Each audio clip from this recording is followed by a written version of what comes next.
نحن في نعمة كبيرة رغم الآلام في قلوبنا তো যারা আসলে উমরায় আসবেন অবশ্যই أي شر অবশ্যই উহুদের فنخفي প্রান্তরে আসবেন, উহুদের لعظيم এই من ময়দানে الحزن আসবেন।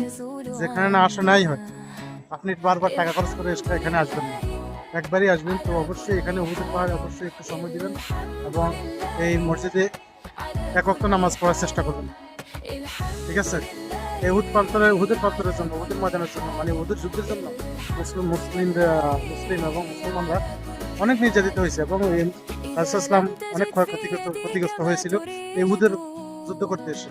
فاعلم أن ঠিক আছে? এই যুদ্ধ لله করার জন্য حكمة في 70 জন ذلك সাহাবী শহীদ হয়েছিল এবং ولو أن রাসূল في দুজন চাচা শহীদ يديك হয়েছিল ما لا এই تريد যুদ্ধ করার জন্য।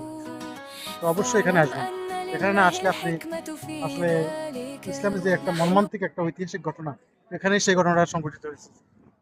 তো ভালো থাকুন সবাই।